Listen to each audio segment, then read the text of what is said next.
Só a questão da preservação já traz um impacto positivo, né? A gente gera menos entulho, a gente preserva muitas vezes um patrimônio ou uma história ou o que aquilo agrega, então a gente consome menos aço, menos cimento, menos matéria-prima em geral. A questão da preservação, além do resgate, o negócio em si gera menos impacto sonoro, poluição do ar, importúnio com a vizinhança, etc. Isso está muito ancorado pelo pilar do ambiental.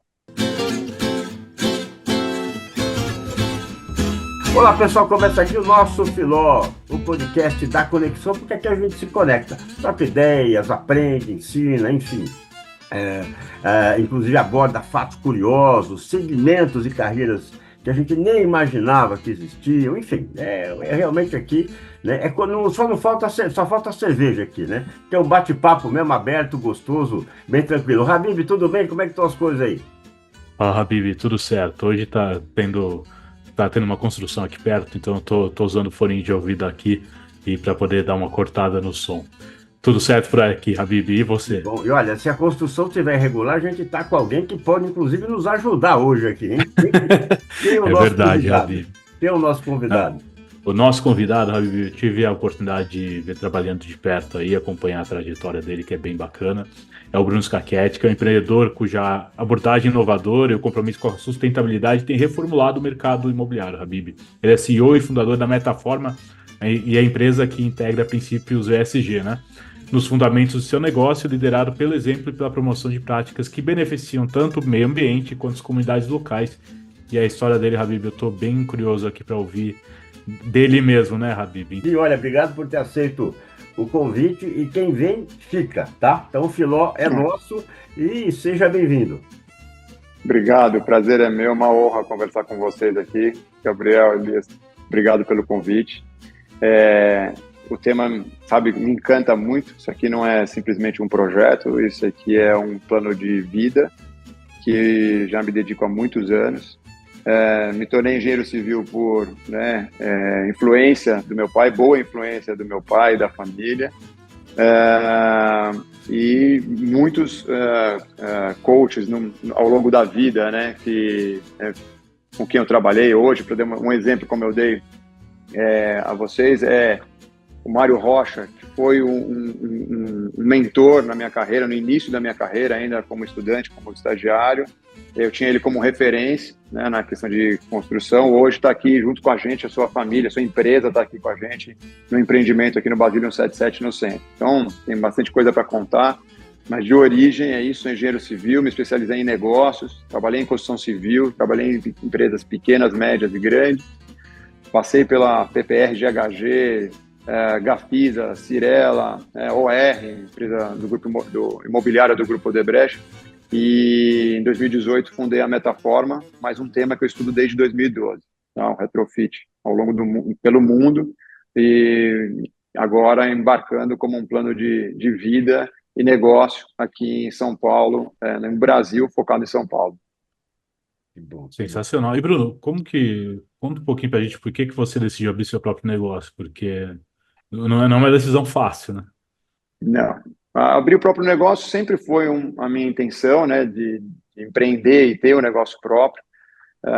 Tinham algumas ideias ao longo da carreira como empresário, mas eu tinha um plano de montar uma companhia com 30 anos, mas eu tinha que ter certeza de que eu não ia fazer um negócio repetitivo e que deveria ter não só uma inovação, mas valores por trás disso tudo, né? Então, com 30 anos eu estava em ascensão na companhia, o que estendeu meus planos, e eu aprendi isso na vida, de que a gente tinha que estudar muito antes de embarcar, né, como um empreendedor, não só porque é no Brasil, mas todo empreendedor tem que estar bem preparado. E a experiência que você carrega como empresário te traz coragem para iniciar o seu próprio negócio.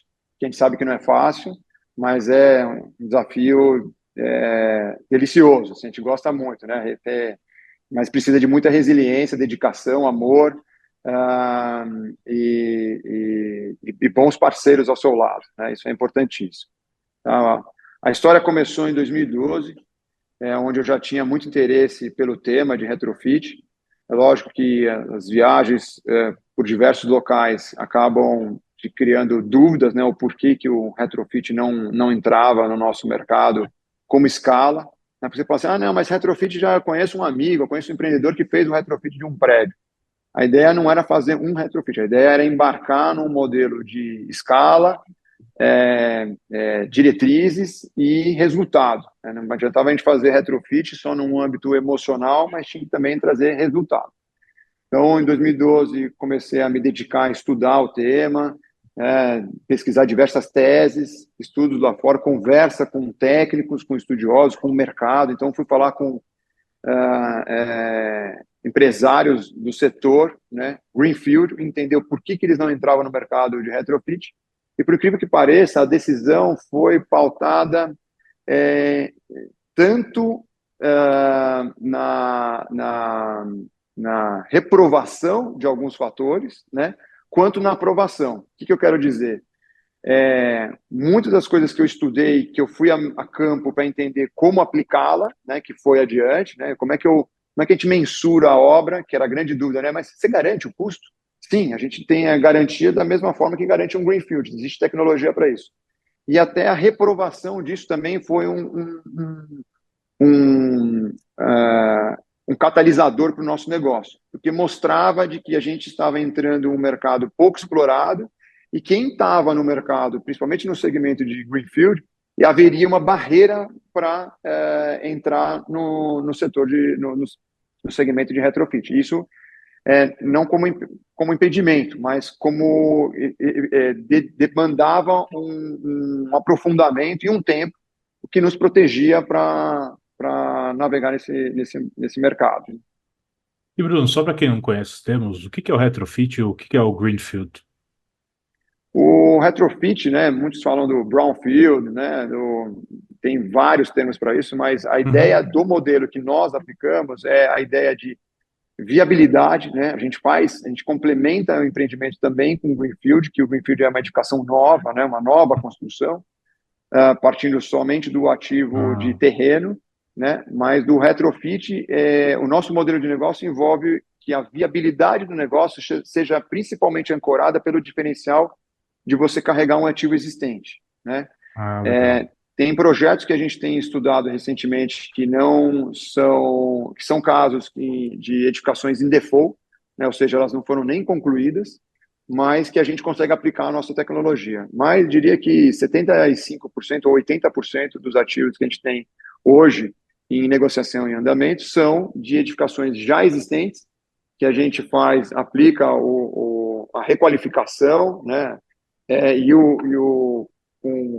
Com uma engenharia de profundidade técnica, para resgatar o valor dele e trazer um novo empreendimento, utilizando aquela estrutura, ou aquela fachada, ou aquela história do que ali existia, e às vezes a gente busca otimizar disso, né, através de um greenfield, ou seja, uma nova edificação, ou um aumento de área sobre ela, etc. A gente otimiza isso. Sensacional. Numa apresentação sua, né, os termos são que você é empreendedor com uma abordagem inovadora e compromisso com a sustentabilidade e tem reformulado o mercado. Fundador da Metaforma, uma empresa que integra princípios do SG. Como é que o SG se linka com essa linha do retrofit? Perfeito. Só um ponto, Elias, para não parecer que a gente está fazendo greenwash aqui, a gente não divulga muito essa questão do ESG, né? A gente não faz publicidade, a gente demonstra que a gente segue nessa direção, para exatamente não parecer que a gente montou a Metaforma em função dessa bandeira. Perfeito. E sim que o nosso negócio é um negócio atualizado que vai em linha com os princípios do ESG. Né? Então, nos 3 pilares, a questão ambiental, tem muitos itens, mas vou simplificar.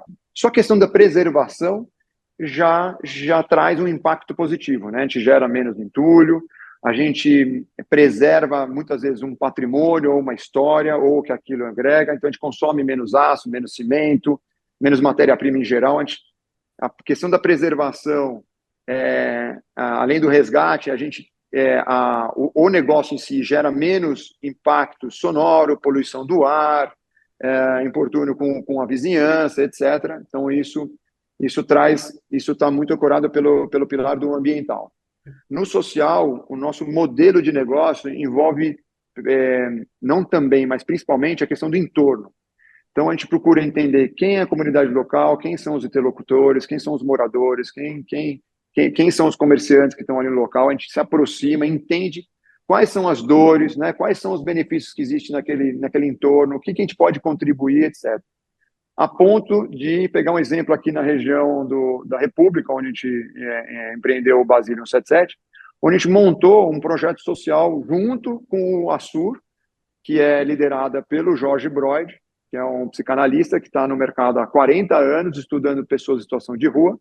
E aqui a gente montou, né, o Projeto Gabriela, que era um projeto que trouxe até 14 voluntários da PUC para entender essa realidade dessas pessoas em situação vulnerável, que estão em situação de rua, e não simplesmente deixar isso se tornar, simplesmente ser uma questão, virar paisagem, né? Então, qual a realidade dessas pessoas? Por que essas pessoas estão na rua? Né? O que a gente pode fazer por elas? E não simplesmente sair fazendo também. Então, a gente destacou, né? A gente segregou um pedaço da verba de marketing e investiu junto a esse grupo, criando métrica, criando um modelo de acompanhamento, aperfeiçoando, ouvindo eles, né, e passando nossas ideias de resultado, né, porque torna-se uma questão social. Muitas vezes as pessoas falam assim, o que é isso? É só um assistencialismo? Não, a gente criou métrica de acompanhamento. Então a gente conversou, a gente atendeu mais de 1.000 pessoas, a gente acompanhou durante 1 ano e meio mais de 100 pessoas, a gente entendeu essa realidade, virou, desvirou, leu esse diagnóstico e com um simples trabalho de atender e encaminhar para as unidades públicas de saúde, que são equipamentos que estão à disposição, a gente conseguiu ajudar algumas pessoas, a gente gostaria de ajudar muito mais, e a gente conseguiu trazer informações para ir junto à secretaria, do setor público, e falar, olha, essas pessoas vivem essa realidade e precisam dessa ajuda. Recentemente, esse projeto foi abraçado pela PUC, né, que se tornou um parceiro, e teve doações de diversas empresas, dentre elas da BASF, até apoiando esse projeto, no intuito de tornar isso política pública. Então, você vê uma iniciativa de entorno que hoje tem um olhar muito mais amplo, que é uma questão crônica, não só no centro de São Paulo, não só em São Paulo, não só no Estado, não só no Brasil, mas no mundo inteiro, e que foi intensificada após a pandemia. Já era uma realidade e foi intensificada após a pandemia. Então, isso foi um item. A gente buscou entender também quais eram as outras dores aqui, que era a questão de gestão de resíduos, tinha problema de lixo na rua, e simples criação de uma comissão de rua, a gente conseguiu organizar isso, horário de jogar o lixo, né? Hoje existe o smartphone, que facilita essa comunicação, relatório fotográfico, etc. A gente fez um apoio junto à Ilume, que apoiou e criou iluminação na rua, trouxe segurança, conforto, ajudou na reforma de algumas calçadas, na reforma de algumas fachadas. Então, com pequenos investimentos no lugar certo, a gente traz as pessoas de volta para a rua e que carregam esse senso de pertencimento e compromisso, né? E a gente valoriza o entorno e valoriza o bem de todo mundo, valoriza o nosso empreendimento, valoriza a casa do outro, as pessoas começam a caminhar de volta na rua, né? Ganha respeito por isso, obviamente, e vice-versa. Então, quando a gente tem algum problema que, obviamente, é uma obra sempre causa no entorno, a gente é procurado porque entendendo que a gente está aqui com uma boa intenção, né? Então, tira aquele papel do incorporador que quer, né, que o incorporador mal, né, sempre mal é visto dessa maneira. Isso mesmo. Não, o incorporador traz benefício para o entorno. Então, é uma questão de diálogo.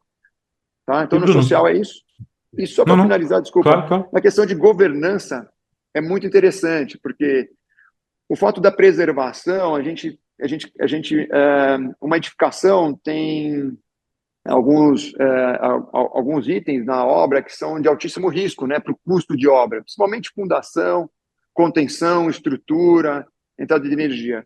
Nos projetos, pós a nossa aplicação dos processos, né, de diagnóstico, etc. e tal, a gente mitiga muitos desses riscos que estão numa construção, num modelo de greenfield, dentro do nosso modelo de retrofit, de requalificação. Então, governança, essa questão de governança não só de transparência, mas também de preservação de risco de custo e etc., que olhando para o resultado, né, tangível do negócio, que preza o capital do nosso investidor para poder realizar o nosso negócio. Além disso, a gente sempre a gente aplica regras de transparência, né? Então a gente traz uma plataforma de transparência para os investidores, A gente procura aplicar isso internamente também, principalmente, né, junto aos nossos colaboradores. A gente está aprendendo, desenvolvendo, melhorando. Isso não quer dizer que a gente não erra, a gente erra muito, mas a gente tenta procurar corrigir e melhorar. Tá? Então, Você deu um rapidamente. trecho do legado aqui, antes do Habib fazer a pergunta, que é Ah, fundamental, que todos nós temos que aprender com isso. É entender, né? Antes de agir, tem que entender, né? Aí depois, né, sabendo, como você falou, dores, ambiente e tudo mais, aí dá para agir, mas o entender tem que vir antes. Habib, Com certeza. então, Bruno, eu fiquei na dúvida, na verdade, é uma curiosidade, aqui, porque a gente sabe que empreendimento leva um tempo para ser construído. Quando você aplica o retrofit, demora mais tempo? Qual que é comparado com os empreendimentos, vamos dizer, mais tradicionais? Os ciclos são distintos, né? O ciclo de Tá. diagnóstico, né, de planejamento, ele é mais longo, né? Uhum. E o ciclo de realização, ele é mais curto. Então, para dar uma referência aqui para Legal. você, no Basílio, a gente tem 40 mil metros quadrados de área construída, o que seria uma obra mais ou menos de 32 meses, né? Talvez Uhum. mais até. Lembrar que a gente está no centro, tem uma Sim, questão sim. de acesso complexo, etc. No retrofit aqui, a gente tem 20 meses de prazo de obra. Caramba, que legal. Então, assim, é uma incorporação? É, igualzinho, as mesmas regras, né? A gente adquire um empreendimento, tem que fazer extinção do condomínio, etc. Tem que dar um passo para trás, e Uhum. depois é igualzinho, incorporação imobiliária, individualização, etc. e tal. Mas o processo, metodologia, planejamento, é tudo invertido, tudo é totalmente diferente do modelo tradicional. Que demais. Cara, eu acho muito bacana, tenho muita curiosidade para visitar um dia aí a Basílio, porque eu acompanhei um tempo aí o que vocês estavam fazendo e, cara, é demais, assim. E dá brilho no olho, né, Bruno? Você vê um negócio desse, você vê eu imagino o tanto de Muito, gente que deve ter falado não vai dar certo isso, todo mundo já tentou fazer alguma coisa aí parecida, né? A gente pensa na muito. revitalização do centro e tudo mais, e está mostrando aí que é possível fazer coisas assim. E É possível fazer em escala, é possível ter rentabilidade, transformação, etc. E aí já aproveito para deixar aqui o convite para vocês visitarem e para os ouvintes de vocês também virem numa visita aqui conhecer o empreendimento. com certeza, sensacional, hein, vamos Habib? marcar assim. Inclusive, Bruno, eu tive o privilégio, né? Eu queria biografar alguém da área da construção da corporação, tive o privilégio de biografar o doutor Emílio Callas, do Grupo Callas, né? Assim, o que eu, claro, entendi um pouco mais, né, do segmento, do setor, mas me parece, assim, que é o momento mais profissional que o segmento vive. É isso mesmo? Sim, é que tem uma representação muito forte pelo centro, né? Lembrar que o nosso campo de atuação hoje é foco em São Paulo. A gente tem conversas, né, em Belo Horizonte, Rio de Janeiro, já tivemos em outras regiões. Nosso foco é São Paulo, é, e o centro é o grande palco, né? Pela quantidade de edificações que existem, com a história que existe, com a capacidade com a infraestrutura que aqui existe, etc. E existem outros incorporadores que tomaram a iniciativa, né, de fazer alguns retrofits, etc. Então, isso se acumula e dá um exemplo para o mercado para mostrar, olha que bacana está acontecendo, né? Acho que o Basílio acaba sendo muito emblemático pelo tamanho, pelo porte, né? Já nos trouxeram a informação de que era o maior empreendimento residencial, né, de uso misto, onde tinha fachada ativa e residencial da América Latina, mas eu não tenho fonte clara sobre isso. Então, a somatória desses empreendimentos acabam dando uma visibilidade muito grande e sabe-se da trajetória, né? Tem um amigo aqui que eu tomo a liberdade de citar, que é o Mauro, da incorporadora TPA, que está no centro há muito tempo e que fala, Bruno, hoje é a primeira, hoje, recentemente, eu consigo dizer que é um caminho sem volta, porque teve um encontro das três partes, público, privado e terceiro setor, conversando e apontando para a mesma direção, né? E todo mundo que fala de retrofit, todo mundo fala de revitalização, etc., ninguém é contra. Um tem uma opinião, outro tem outra, mas todo mundo é a favor desse caminho, desde que seja feito com cautela, com atenção, né, com preservação, etc. Então, acho que isso dá um otimismo muito grande e o que eu posso falar pelo nosso empreendimento, acho que pelos resultados, isso mostra, nossos empreendimentos, mostra que é algo que agrega todos os outros fatores, né? Além dessas questões do ESG, o fator de resultado, né? Para os clientes compradores, para os parceiros prestadores de serviço, mas também para os investidores, que mostra que é uma grande alternativa de investimento. Tá? Perfeito. E para os bancos, né? Que recentemente a gente até fechou o financiamento da produção com a XP, que Pô, você vê que é um banco de varejo que entrou no nosso segmento. Até para não perder, Habib, esse ponto aqui, claro. no passado, assim, o imóvel próprio, a casa própria, era uma questão de dignidade, né? Hoje, assim, Uhum. tudo que a gente está vendo é uma questão de estima, de bem-estar, né? Porque os condomínios hoje, mesmo um imóvel, né? é, com recursos menor, alguma coisa assim, ou de uma classe social um pouco mais baixa, tem varanda, tem um complexo, né? É um clube, né? Tem o conceito do clube, talvez mude um pouco um produto ou outro, um ladrilho, alguma coisa assim. Mas trouxe essa estima para o mercado também, para o consumidor. Eu acho, Elias, o seguinte, sim, né, nos últimos 20 anos a gente começou a ter essa iniciativa dos condomínios com uma ampla escala de lazer, né, lazer, área verde, etc. e tal. As regiões mais centrais e mais abastecidas de infraestrutura de lazer acabaram percebendo de que acabaram buscando estimular o condômino a utilizar também a infraestrutura pública, né? A gente vive também uma questão de segurança, principalmente com o cuidado com os filhos, etc. e tal. A gente vive num ambiente que ainda tem uma preocupação com o aspecto de segurança, né? E conforto, bem-estar, etc. O que a gente procura fazer é equilibrar isso, é o custo condominial. Então, quando você traz muita infraestrutura de lazer, você tem que tomar um cuidado para não carregar muito o custo condominial, onde as pessoas hoje optam por apartamentos menores, né, mais compactos. Depois da pandemia, percebeu que isso se reequilibrou, então as pessoas procuram apartamentos que tenham o melhor custo-benefício, tenham seu conforto, né, está disposta a pagar por aquilo que atende ela, mas reequilibrou um pouquinho aquela questão de um apartamento ultra compacto, né? Mas entende o valor agregado que existe nessa infraestrutura interna. O que a gente procurou trazer para cá também é o quê? O centro é repleto de infraestrutura cultural, área de lazer, uma região plana, etc. e tal. Mas tem certos equipamentos que não estão disponíveis. Então a gente procurou, isso foi possível embarcar dentro do empreendimento. Então a gente procurou equilibrar os dois. E uma coisa importante que eu vejo, independente do empreendimento, independente de onde ele esteja, é a relação dele com a rua. Então, aquela questão dos muros voltados para a rua, né, onde geram aquelas grandes fachadas cegas, e isso está muito claro e muito enraizado na visão de todo incorporador de tomar um cuidado pela cidade. Né? Usando aqui também como exemplo, as fachadas são totalmente ativadas. Tem a entrada do residencial na Basílio da Gama e todo o restante é totalmente ativado com fruição entre as duas ruas, o que gera fluxo, gera atratividade, gera atividade. É o 7/24/7, né? Ou seja, ativação durante todos os momentos para atender a todos, né? Tanto o público quanto o privado. Então, todos esses pontos passaram por ciclos de aprendizado que hoje o mercado acaba apropriando, e alguns mais, outros menos, né? Em alguns locais necessita mais, outros menos, mas é importante entender isso também. E é um momento de retomada do centro. Então, simplesmente exigir de que o público novo que vem para cá ocupar, de que ele utilize 100% do que existe de equipamentos públicos, talvez isso venha a ocorrer daqui 5, 10 anos.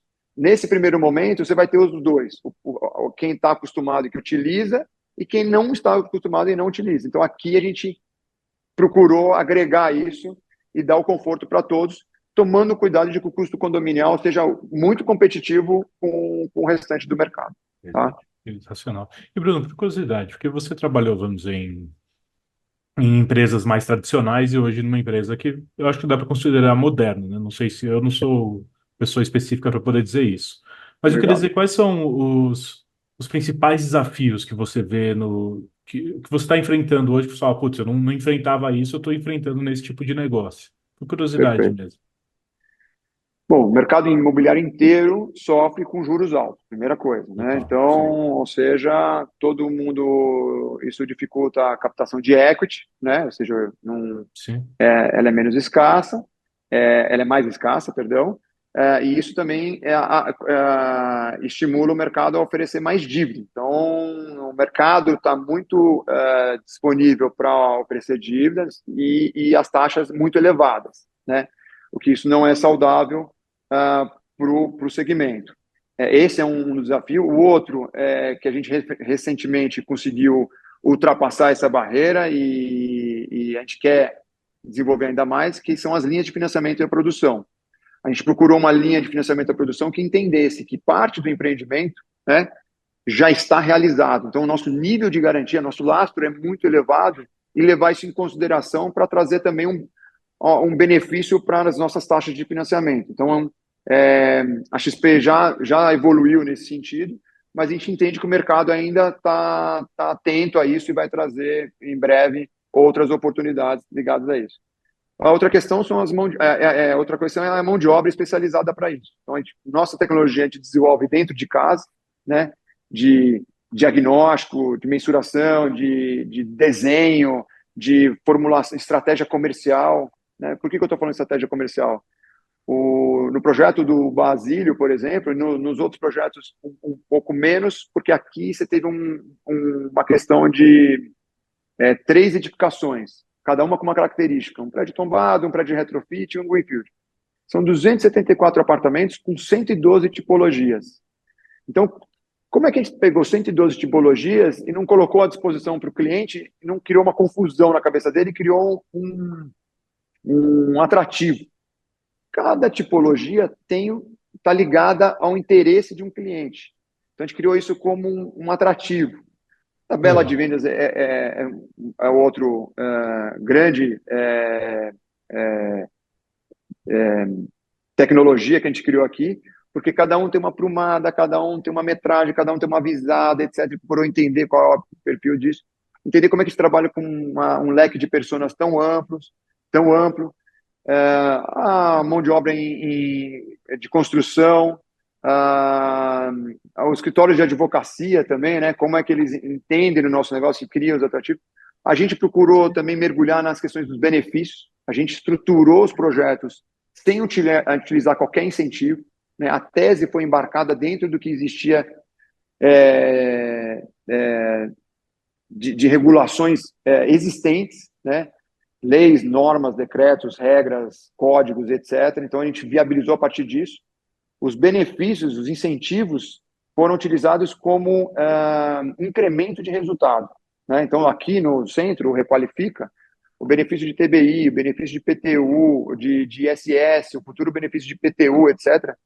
ISS e TBI a gente conquistou, a gente foi o pioneiro aqui dentro, no centro, apesar de ter outros projetos que entraram antes, o benefício a gente foi o primeiro. Então, a gente foi, conversou com as secretarias, entendeu, discutiu, apresentou, palestrou, etc. Então, a gente rompeu essa barreira. Então, tudo isso são tecnologias que a gente embarca para os próximos projetos. Tá? Sensacional, sensacional. Dentro disso, por exemplo, a grande luta de braço, né, do consultor incorporador com a prefeitura é o plano diretor. O plano diretor também é um adversário de vocês ou ele não interfere? No caso, assim, você trouxe alguns benefícios tributários para o consumidor, para o comprador, né? No caso da Metaforma, por trabalhar com retrofit, você também tem isso pela recuperação de um ambiente público, em especial na área do centro? Sim, então, respondendo a pergunta primeiro, é o seguinte: sim, o cliente daqui do centro que está embarcado, ele já vai ter o benefício de IPTU. Então, ele é um IPTU que começa com 0, ele é progressivo ao longo dos anos, então ele vai ficar os primeiros 3 anos sem pagar IPTU. Então, isso já é um benefício oferecido pela secretaria. A Né? Metaforma também tem benefício? Ou só A Metaforma, a gente conquistou 2 benefícios até hoje: a isenção de TBI e a redução do ISS de 5% para 2%. Perfeito. Tá? Sim, a revisão do plano diretor acaba sempre, não diria interferindo, mas isso nos obriga a se readequar. Mas ela não é uma regra aplicada só para nós, é a regra aplicada para o mercado em geral. Então, obviamente, ela pode ter sido desenhada olhando mais para os projetos de Greenfield, né? Mas sim, a gente também está enquadrada e nos projetos a gente consegue trazer diferenciais junto ao Greenfield. Tá? Então, a gente consegue diferenciar. Ela não impactou a gente, ela continua trazendo os mesmos benefícios do que a gente aplica em qualquer região de São Paulo. Tá? Ô, Maravilha. Bruno, que papo bacana, cara. Eu já era fã da Basília, agora eu tô ainda mais. E do trabalho de vocês, claramente, né, cara? É muito legal ver isso, porque é um Obrigado. trabalho bonito, revitaliza não só o centro, mas dá um outro ar para a cidade, porque eu lembro quando o pessoal falava, não, centro é impossível de ter coisa lá, já era. Eu lembro de ver isso na faculdade, a professora falando, ó, todo mundo vai, fala que vai voltar, não volta, não tem jeito, tal. E quando vê um negócio desse, fala, puta, que bom que tava todo mundo errado aqui. Estão vindo coisas boas aí, então primeiro eu queria expressar minha admiração aí pelo trabalho de vocês, pelo que vocês estão fazendo mesmo.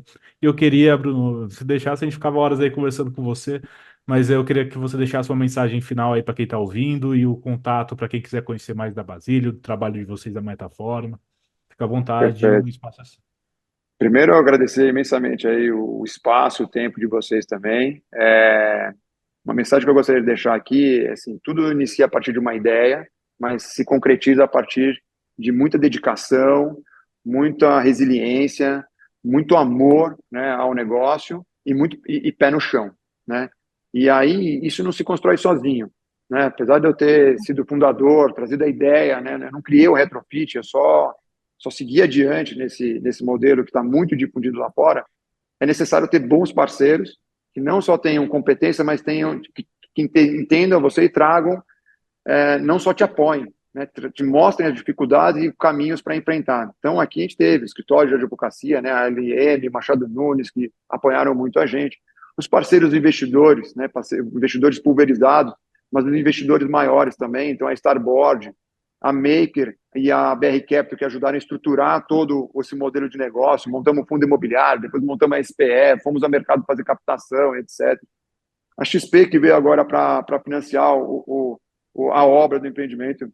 A Rocontec, que desde o começo estudou com a gente bateu de frente com várias coisas e insistiu, desde a preservação das esquadrias, que seriam importantíssimas para a gente carregar a história, o benefício que isso traz, e, obviamente, o respeito, né, e a relação junto com os órgãos de patrimônio, as próprias secretarias e órgãos de patrimônio que se envolveram, a gente entendeu qual o papel deles, né? Foram super transparentes, corretos na conversa. Então, isso é importante também entender, respeitar o papel deles. Devo estar esquecendo aqui já um monte de outros parceiros, o escritório de Não, arquitetura, a Metro, a todos que fez a parte de interiores, o paisagista que veio para fazer uma visita e ficou 3 horas e olhou, ajudou a gente a entender qual era o taco de madeira que fez a gente tomar a iniciativa de preservar o taco, a ambiência que ajudou a gente a entender a história do edifício. Então, todos eles são importantes, né? Para a gente concretizar esse projeto, e não só esse, de aperfeiçoar o nosso modelo de negócio para os próximos, né? Em breve a gente está indo para a região próxima aqui, né? Temos mais 3 projetos aqui e eu espero que sensacional. talvez no próximo podcast a gente possa falar um pouco mais dele.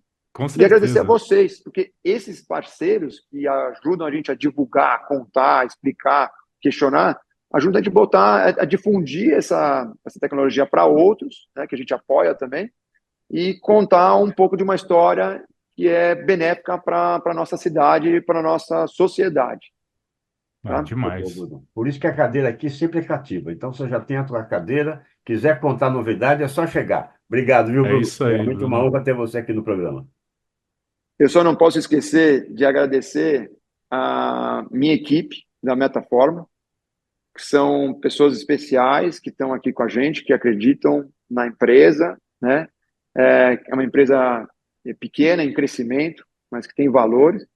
E agradecer a minha família, que eu não jamais poderia esquecer, da minha esposa, principalmente, dos meus filhos, que é a razão da gente acordar todo dia com energia para estar aqui com a gente. Muito bom. Obrigado, E viu? se não falasse Imagina, isso mano. aí, o trinquinho de cima ia estar fechado hoje, né? Não entrasse direto mesmo. Eu queria Ô, abrir falando Habib, sobre isso, mas a gente deixa para o final, né? Mas não, é é lógico. Lógico. importantíssimo, assim, Obrigado, parabéns, Bruno. chama. Que história linda, viu? Parabéns, Parabéns, Bruno. realmente. É Obrigado, isso que faz a obrigado mesmo. diferença, né? É. Obrigado. Habib, Bela história, hein, Habib? uma bola dentro, hein? Pô, cara, eu adoro essas histórias, Habib. Principalmente ver isso daí na cidade. Eu acho maravilhoso, Habib. Dá uma esperança, assim, de ver que as coisas vão melhorar aí. Ver projetos como esse só dá mais alegria aí pra gente, né, Habib? Com E eu vou certeza. esperar a visita de vocês aqui, Com o maior porque Opa, para prazer. mostrar combinado. como está mudando a realidade do centro e não é só da boca para fora, é olhando aqui e visitando. Muito Não, bom. combinado. A gente leva a esfirra, né, Habib? Não, com certeza. E sempre é promessa de governo, né? E vocês estão fazendo a diferença, né? Vocês estão fazendo cumprir aqueles que prometem que o centro vai ser Sim. revitalizado. Então, parabéns, É. realmente, né? Não precisa trazer esfirra não, viu? O Não? Romanara fica aqui na frente. O Romanara Então número 1 fica aqui fechou. na frente, tá bom? Então combinado, a gente vai lá então. Fechado. Então tá bom. Obrigado, Bruno. Obrigado. Fechou. Boa Abraço. noite. Obrigado. Valeu, Bruno. Habib, vamos nessa Obrigadão. então? Como é que a gente Vamos faz nessa. então, Habib? Agora com quem está com a gente? Pessoal, não deixe de nos seguir nas redes sociais lá no Filol Podcast. Estamos lá no LinkedIn também. Segue o Elias Awad e o Gabriel Bidini. Vamos conversar por lá. Tem sugestão aí de convidados para a gente trazer. Fica à vontade, a casa é de vocês. E é isso aí, né, Habib? É o nosso Filó. Com certeza. Obrigado, pessoal, por estar com a gente. Até o próximo Filó. Tchau, tchau.